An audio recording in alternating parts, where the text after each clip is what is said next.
Classes. Topic है अपना आज न्यायपालिका। ठीक है, न्यायपालिका यानी कि सरकार का तीसरा अंग कौन सा है? न्यायपालिका। पहला अपन ने व्यवस्थापिका पढ़ा, फिर कार्यपालिका, अब पढ़ेंगे लास्ट न्यायपालिका।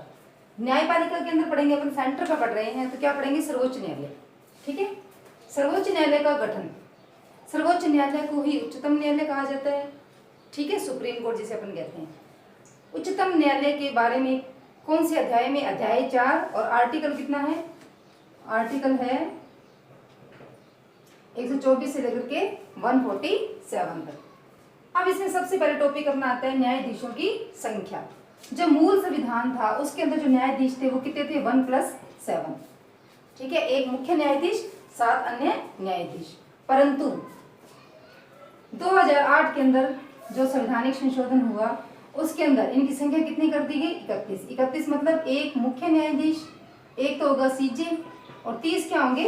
अन्य न्यायाधीश। यानी कि अब अगर यूं पूछा जाए कि सुप्रीम कोर्ट के अंदर कुल न्यायाधीशों की संख्या कितनी है, तो एक मुख्य न्यायाधीश और 30 अन्य न्यायाधीश। ठीक है, 30 अन्य न्यायाधीश, ये तो न्यायाधीशों की संख्या।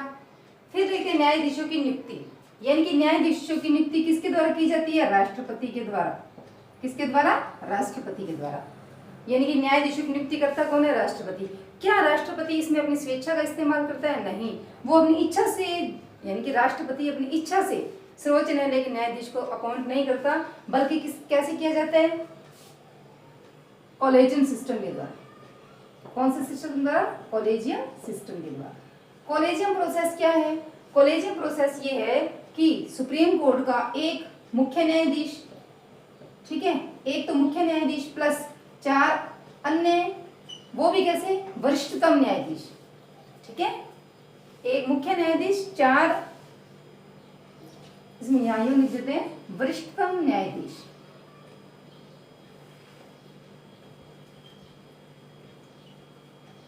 चार अन्य वरिष्ठतम न्यायाधीश, इनको मिलाकर के क्या बनता है? कॉलेजियम। ये जो न्यायाधीश हैं, ये कुछ न्यायाधीशों के नाम किसको भेजेंगे? राष्ट्रपति को।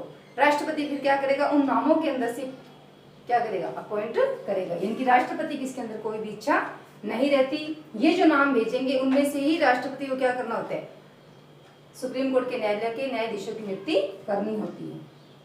अब है न्यायाधीशों की योग्यताएं, यानी कि भारत के सुप्रीम कोर्ट का, यानी कि सर्वोच्च न्यायालय का न्यायाधीश बनने के लिए क्या क्या योग्यताएं होनी चाहिए। ठीक है, तो सबसे पहले तो बात आती है क्या? वह क्या हो? भारत का नागरिक। भारत का क्या होना चाहिए? नागरिक। ये तो बात रहेगी। ठीक है, फिर है योग्यताओं के अंदर कि उसने 5 वर्ष तक, ठीक है, 5 वर्ष तक उच्च न्यायालय में या अन्य न्यायालयों के अंदर उसने क्या किया हो? एज ए जज के रूप में क्या किया हो? काम किया हो। एज ए जज के रूप में क्या किया हो? काम। कितने टाइम तक? 5 वर्ष तक। या तो किसमें? हाई कोर्ट में, या किसी अदर 2 या 2 से अधिक न्यायालयों के अंदर। ठीक है, या फिर उसने 10 वर्ष या कर दी, या उसने 10 वर्ष तक क्या किया हो? 10 वर्ष तक उसने एज ए एडवोकेट के रूप में, अधिवक्ता के रूप में क्या किया हो? काम किया हो। ठीक है, या फिर क्या हो? या फिर वो क्या हो? राष्ट्रपति की दृष्टि से अच्छा न्यायविद हो। न्यायविद मतलब न्याय के बारे में अच्छी जानकारी रखने वाला। किसकी दृष्टि से? राष्ट्रपति की दृष्टि से। ये योग्यताएं उसमें अगर है तो वो भारत का जो सुप्रीम कोर्ट है उसको क्या चुना जाएगा? न्यायाधीश चुना जाएगा। ठीक है, अब है जो सुप्रीम कोर्ट है उनके न्यायाधीशों का कार्यकाल। ठीक है, अच्छा, सुप्रीम कोर्ट के न्यायाधीश चुनने के लिए योग्यताओं के अंदर मिनिमम एज कहीं भी नहीं डिस्कशन है। ठीक है ना। कार्यकाल कितना है? यानी कि 65 वर्ष। 65 वर्ष तक की आयु तक वो क्या कर सकता है? कार्य कर सकता है। अब क्या वो अपनी स्वेच्छा से त्याग पत्र दे सकते हैं? अपनी स्वेच्छा से भी क्या दे सकते हैं? त्याग पत्र दे सकते हैं, या उसको महाभियोग द्वारा उसके पद से हटाया जा सकता है। महाभियोग जो लगाया जाएगा वो कैसा होगा? असमर्थता या सिद्ध कदाचार। सिद्ध कदाचार, ये चीज अगर उसके अंदर है तो उसके खिलाफ क्या चलाया जाएगा, महाभियोग लाया जाएगा। महाभियोग में संसद के अलग अलग दोनों सदनों से यानी कि राज्यसभा और लोकसभा से 2/3 बहुमत से, ठीक है ना, 2/3 बहुमत से क्या है वो प्रस्ताव पास होना जरूरी है संसद के अलग अलग, संसद के दोनों अलग अलग सदनों से, यानी कि जितने सदस्य हैं सदन में, यानी कि 552 लोकसभा में और 250 राज्यसभा में, दोनों का क्या होना चाहिए, अलग अलग 2/3 क्या होना चाहिए, बहुमत होना चाहिए। इसे बोलते हैं विशेष बहुमत। ठीक है, ये बहुमत बहुत मुश्किल से मिलता है। ठीक है, तो महाभियोग रेयर चांसेस रहते हैं कि महाभियोग पास हो। ठीक है, ये है महाभियोग की प्रोसेस। उसके बाद देखते हैं उन्मुक्तियां। उन्मुक्तियां का मतलब ये है कि अगर सुप्रीम कोर्ट के न्यायाधीश ने कोई अपनी जजमेंट दी है, कोई अपना निर्णय दिया है, तो क्या उस निर्णय की आलोचना करने का अधिकार किसी को है क्या? नहीं। ठीक है, ये इनको विशेष उन्मुक्तियां ये है, यानी कि जजेस के निर्णय जो दिए गए हैं जजेस द्वारा, उन निर्णयों की क्या नहीं कर सकते, आलोचना नहीं कर सकते। अगर हम क्रिटिसिज्म उनका करते हैं, आलोचना उनको क्रिटिसाइज किया जाता है, तो अपने को क्या हो सकती है, सजा भी हो सकती है। ठीक है, स्थान आर्टिकल 130 क्या कहते हैं कि जो सर्वोच्च न्यायालय है उसका स्थान कहाँ होगा, नई दिल्ली। अब इसमें एक बात समझने की है, क्या सुप्रीम कोर्ट अपने हर फैसले नई दिल्ली में बैठ करके सुनाएगी? नहीं, जरूरी नहीं है इस बात के लिए। जो सुप्रीम कोर्ट है उसकी जो बेंच है वो भारत के किसी भी कोने में बैठ करके अपने डिसीजन दे सकती है। ठीक है, न्यायाधीशों पर प्रतिबंध, यानी कि जब न्यायाधीश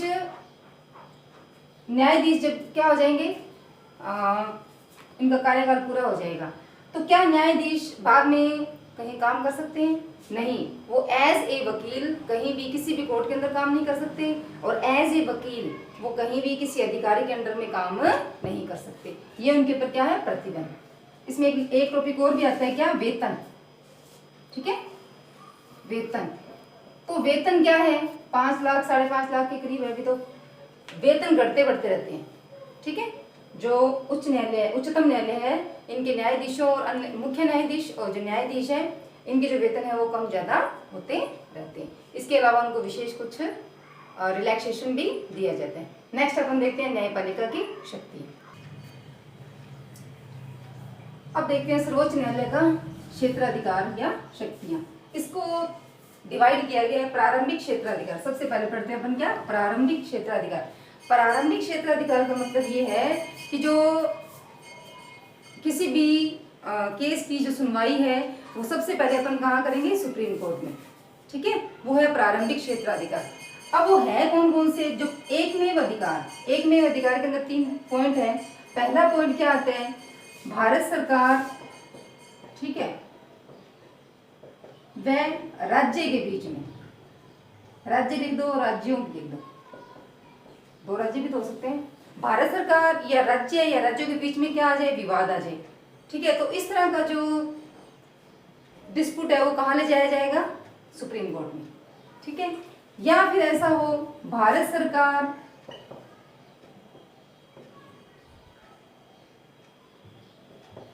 संघीय राज्य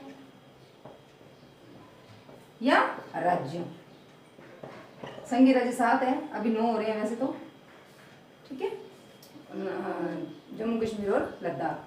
ठीक है, संघीय राज्य भारत सरकार के बीच में या संघीय राज्य के बीच में या राज्यों के बीच में डिस्प्यूट हो जाए, तो ऐसे जो निर्णय है वो कहाँ लिए जाएंगे, सुप्रीम कोर्ट के अंदर। ठीक है, या फिर तीसरा पॉइंट अपना ये आता है, राज्यों के बीच में क्या हो जाए, डिस्प्यूट हो जाए।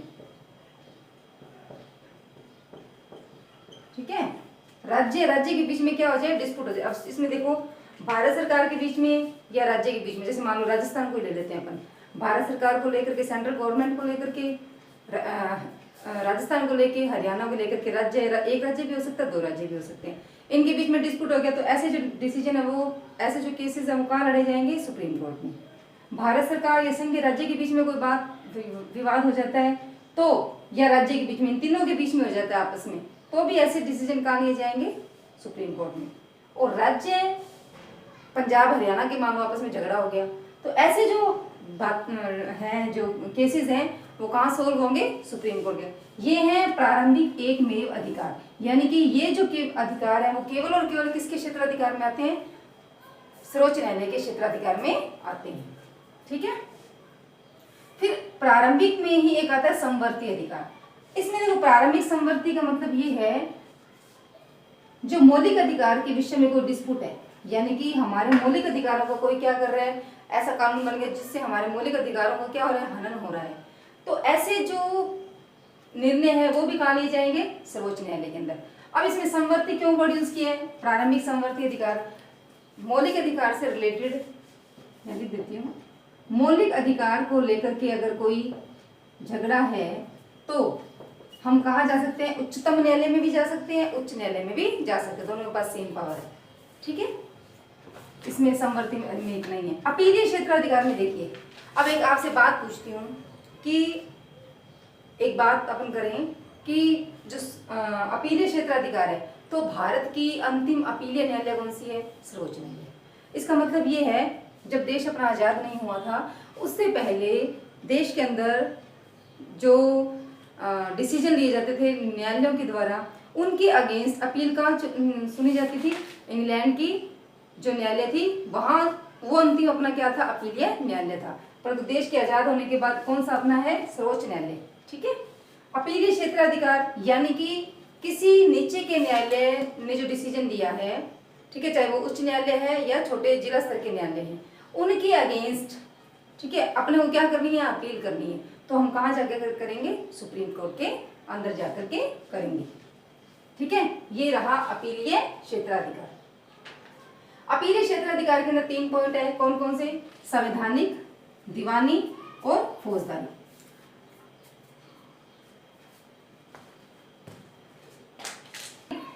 जो संवैधानिक अपीलीय क्षेत्राधिकार है, इसमें आर्टिकल 132 अनुच्छेद 132 में कहा गया है, यदि उच्च न्यायालय यह कह दे कि संविधान की व्याख्या को लेकर के कुछ असमंजस की स्थिति है, तो उस विषय को लेकर के अपील की जा सकती है। कहाँ? सुप्रीम कोर्ट के अंदर। ठीक है। ये है संवैधानिक। दीवानी के अंदर देखिए, दीवानी में है कि दीवानी में कैसे मुकदमे आएंगे? पैसों किसी की चोरी हो गई, ठीक है, पहले ये जो बाउंडेशन था वो 20,000 तक का बाउंडेशन था, अब इस बाउंडेशन को प्रेजेंट टाइम के अंदर हटा दिया गया है। ये बात आर्टिकल 133 के अंदर जोड़ी गई है। अनुच्छेद 133 को क्या किया? इसमें अमेंडमेंट किया गया। अब इसके अंदर क्या कर दिया गया? रकम की जो लिमिटेशन थी उसको हटा दी। कितने रुपए संबंधी भी विवाद हो उसमें हम किस में जाके अपील कर सकते हैं? सुप्रीम कोर्ट में जाकर के अपील कर सकते हैं। ये है दीवानी मुकदमे। ठीक है। फौजदारी मुकदमे, फौजदारी मुकदमे में कैसा? अब देखो, फौजदारी मुकदमे में 3 सिचुएशन आएगी। पहली सिचुएशन क्या? यदि निचले न्यायालय में कोई मामला चल रहा था, ठीक है, निचले न्यायालय मतलब ये एग्जांपल अपन यूं समझ लें, जैसे बीकानेर की जो कोर्ट है इसमें कोई मामला चल रहा है, ठीक है, यहाँ जो डिसीजन दिया गया, यहाँ उस अभियुक्त को क्या कर दिया? उस अभियुक्त को यहाँ कोई सजा नहीं दी, ठीक है, कोई सजा नहीं, उस अभियुक्त को यहाँ कोई क्या नहीं दी? सजा नहीं दी। और जो हाई कोर्ट है, ठीक है, राजस्थान की हाई कोर्ट, उसने क्या किया? उस अभियुक्त को क्या दे दिया? मृत्युदंड दे दिया। क्या दे दिया? मृत्युदंड। भाई निचली कोर्ट ने तो क्या किया? उसे कोई भी सजा नहीं दी, माफ कर दिया उसको। और यहाँ हाई कोर्ट के अंदर इसने क्या, हाई कोर्ट के अंदर इसको क्या दे दिया? मृत्युदंड। तो ऐसा जो मामला है उसके अगेंस्ट अपील की जा सकती है। कहाँ? सुप्रीम कोर्ट के अंदर। ठीक है। इसमें दूसरी कंडीशन ये है कि निचली अदालत में कोई मामला चल रहा है, यानी कि जो भी केसेस हैं वो निचले कोर्ट में चल रहे हैं। निचली कोर्ट में जो चल रहा है कोई भी केस, और हाई कोर्ट ने क्या किया? जबरदस्ती उस केस को अपने पास बुलवा लिया, ठीक है, और अभियुक्त को क्या दे दिया? मृत्युदंड दे दिया। ठीक है। तो उस ऐसी कंडीशन के अंदर भी क्या हो सकता है? सुप्रीम कोर्ट के जाकर के अपन अपील कर सकते हैं। और तीसरी जो कंडीशन है वो क्या कंडीशन है? तीसरी कंडीशन ये है कि हाईकोर्ट स्वयं ये कह दे कि जो मामला है वो अपील करने योग्य है, तो भी क्या कर सकते हैं? अपील कहाँ कर सकते हैं? सुप्रीम कोर्ट के अंदर कर सकते हैं। ठीक है। जब हाईकोर्ट खुद ये बात कह दे, तो 3 कंडीशन है फौजदारी के अंदर, अभियुक्त को निचली अदालत ने कोई भी सजा नहीं दी, हाईकोर्ट ने मृत्युदंड दे दिया। निचली अदालत में कोई भी केस चल रहा था, परंतु हाईकोर्ट ने उस चलते हुए केस को बीच में अपने पास बुला लिया, तो भी क्या होगा, और उसको क्या दे दिया, मृत्युदंड। तो ऐसे जो केसेस हैं उनके अगेंस्ट हम क्या कर सकते हैं, अपील कर सकते हैं। अपील के लिए विशेष आज्ञा, ये भी क्या है, ये न्याय सर्वोच्च न्यायालय का खुद का अधिकार है। यानी कि आर्टिकल 136 के अंदर कहा गया है कि सुप्रीम कोर्ट अगर खुद कह दे सैनिक न्यायालयों को छोड़कर, यानी कि इसमें कौन से न्यायालय नहीं लेंगे अपन, सैनिक न्यायालय, सैनिक न्यायालयों को छोड़कर अगर सुप्रीम कोर्ट स्वयं ये बात कह दे कि जिस अदर कोर्ट के अंदर, एक ट्रिब्यूनल कोर्ट भी होते हैं, ट्रिब्यूनल कोर्ट या अदर कोर्ट के अंदर कोई भी जो मामला चल रहा है तो उसके अगेंस्ट अपील करने योग्य ये मामला है। ये बात कौन, आर्टिकल 136 के अंदर कही है कि सर्वोच्च न्यायालय जो स्वयं है वो भी ये बात कह सकता है। ये है अपील के लिए विशेष आज्ञा। फिर है परामर्श संबंधी क्षेत्राधिकार। आर्टिकल 143 कहता है कि राष्ट्रपति को अगर लगे कि जो भी कुछ कानून ऐसा है या कुछ टॉपिक ऐसा है जिसमें सार्वजनिक मामले से रिलेटेड कुछ जानकारी है या सार्वजनिक मामले की रक्षा हेतु कुछ बात कानून बनाया जा रहा है, तो जो राष्ट्रपति है वो किससे सलाह, परामर्श दे सकता है। ये आर्टिकल 143 के अंदर बात कही गई है कि सुप्रीम कोर्ट राष्ट्रपति को परामर्श दे सकता है, बट राष्ट्रपति को उस परामर्श को मानना या नहीं मानना वो राष्ट्रपति के विवेक पर निर्भर करता है। ठीक है, ये तो है परामर्श संबंधी क्षेत्राधिकार। फिर आपका आता है अभिलेख न्यायालय, यानी कोर्ट ऑफ रिकॉर्ड। आर्टिकल 129 क्या कहता है, आर्टिकल 129 में कहा गया है कोर्ट ऑफ रिकॉर्ड में दो चीजें आएंगी। देखो, पहली चीज तो क्या, कोर्ट ऑफ रिकॉर्ड में पहली चीज तो ये आएगी कि जो सुप्रीम कोर्ट के निर्णय हैं, ठीक है, सुप्रीम कोर्ट के जो डिसीजन हैं वो एज ए कानून के रूप में काम करेंगे। जैसे मान लो सुप्रीम कोर्ट में केस चल रहा था, ठीक है, वैसा ही केस इन फ्यूचर आता है, ठीक है, उसी घटना से रिलेटेड वैसा ही केस कोई ना कोई आ जाता है। तो सुप्रीम कोर्ट ने जो डिसीजन पहले वाले केस पे दिया था उसी बात को ध्यान में रखते हुए जो नेक्स्ट टाइम वैसा सेम केस आया है तो उसको देख करके सीधा निर्णय दिया जा सकता है। ठीक है, फिर आपका आता है कंटेम्प्ट ऑफ कोर्ट। फिर बात क्या आती है, contempt of court. Contempt of court का मतलब ये है कि सुप्रीम कोर्ट के द्वारा दिए गए जो निर्णय हैं अगर उनकी कोई क्या करता है, अवमानना करता है। क्या करता है, अवमानना। ठीक है, अवमानना करने के अंदर सुप्रीम कोर्ट को ये पावर है कि वो उसको कुछ भी सजा दे सकता है। ठीक है, ये आएंगे अभिलेख न्यायालय के अंदर। फिर है मौलिक अधिकारों का रक्षक। सुप्रीम कोर्ट, देखो मौलिक अधिकारों से रिलेटेड आपने पहले भी पढ़ा कि ये जो राइट है वो हाई कोर्ट के पास भी है और सुप्रीम कोर्ट के पास भी है। ठीक है, मौलिक अधिकारों का रक्षक, इसमें देखिए सबसे पहले है बंदी प्रत्यक्षीकरण। ठीक है, बंदी प्रत्यक्षीकरण, परमादेश, प्रतिषेध, अधिकार परीक्षा, उत्प्रेषण, ये सारे हमारे किस में आते हैं, मौलिक अधिकारों में आते हैं। कैसे, अब बंदी प्रत्यक्षीकरण यानी कि किसी व्यक्ति को पुलिस ने पकड़ लिया, ठीक है, अब उस व्यक्ति के पास क्या मौलिक अधिकार किसका यूज कर सकता है, वो ये अधिकार का यूज कर सकते हैं कि जब उसको कोई सजा वजा या उसका कुछ केस वेस चलना है तो उसको क्या करना होगा, कोर्ट के सामने उसको फिजिकली वहां पे क्या करना होगा, प्रेजेंट करना होगा। ठीक है, यह है बंदी प्रत्यक्षीकरण, सशरीर व्यक्ति को कोर्ट के सामने हाजिर करना। ठीक है, सशरीर क्या करना,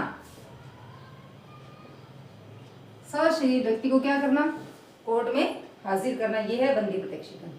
ये हमारे किस में आता है, मौलिक अधिकार में आता है। ठीक है, फिर आता है परमादेश। परमादेश में ये बात है कि कोई मान लो पब्लिक ऑफिसर है, ठीक है, वो अपना जो काम है वो जो उसको बताया गया है उस दायरे के अंदर वो नहीं कर रहा है तो भी उसको क्या उससे हटाया जाएगा, किस बात को कहकर के हटाया जाएगा कि आप ये काम किस अधिकार से कर रहे हैं, परमादेश। ठीक है, फिर आता है प्रतिषेध। हाई कोर्ट के द्वारा लोअर कोर्ट को ये बात पूछने का अधिकार है कि आप ये जो काम कर रहे हैं वो किस अधिकार से कर रहे हैं। ठीक है, फिर आता है अधिकार परीक्षा। अधिकार परीक्षा में ये होगा कि मान लो एक व्यक्ति है, ठीक है, उस व्यक्ति को पोस्ट तो कुछ और है परंतु वो काम क्या कर रहा है, कुछ और कर रहा है, यानी कि अपने क्राइटेरिया में रह करके कुछ काम नहीं कर रहा है, तो वो किस में आएगा, अधिकार परीक्षा के अंदर। ठीक है, फिर बात आ जाए उत्प्रेषण। उत्प्रेषण में होगा कि जो हायर कोर्ट है, ठीक है, हायर कोर्ट क्या करेगी, लोअर कोर्ट से उसके रिलेटेड डॉक्यूमेंट मंगवा सकती है कि आप जिस केस से रिलेटेड जो चल रहे हैं केसेस, उससे रिलेटेड क्या मंगवा सकती है, उससे डॉक्यूमेंट्स मंगवा सकती है। ठीक है, कागज उससे मंगवा सकती है। ये भी किस में आता है, अपना उत्प्रेषण। ये सब का क्या है, मौलिक अधिकारों के अंदर आएंगे अपने। ठीक है, फिर आता है न्यायिक पुनरावलोकन का अधिकार, सबसे इंपॉर्टेंट है ये। आर्टिकल 131 और 132 के अंदर ये बात कही गई है कि यदि संघीय राज्य या राज्य, ठीक है, संघीय राज्य या राज्य, इनकी जो संसद है, ठीक है, वो कोई ऐसा कानून बना दे, संसद नहीं सॉरी विधानमंडल, ठीक है, संघीय राज्य यानी कि या तो सेंट्रल गवर्नमेंट या तो संसद या क्या राज्य, दोनों इसमें ले लेते हैं अपन। राज्य की विधानमंडल कोई ऐसा कानून बना दे या संसद कोई ऐसा कानून बना दे जो क्या है, संविधान के अकॉर्डिंग नहीं बनाया जा रहा है, तो सुप्रीम कोर्ट के अंदर उस मामले को ले जाकर के ये बात कही जा सकती है कि जो कानून बनाया जा रहा है वो इस संविधान का क्या कर रहा है, उल्लंघन कर रहा है। अगर कोई कानून ऐसा बने जो संविधान को उल्लंघन करता हो तो सुप्रीम कोर्ट उसको क्या कर सकती है, उस प्रस्ताव को ही क्या कर सकती है, रद्द कर सकती है। भले से उस पर सब कुछ हो गया, राष्ट्रपति के सिग्नेचर हो गए, सब हो गए, परंतु वो लागू नहीं होगा। ये किसके पास पावर है, सुप्रीम कोर्ट के पास पावर है। इसीलिए देखिए जो न्यायपालिका, कार्यपालिका और व्यवस्थापिक, इन तीनों को क्या रखा गया, अलग अलग रखा गया। ठीक है, ये है अपना टॉपिक, केंद्र सरकार लेसन इज कंप्लीटेड।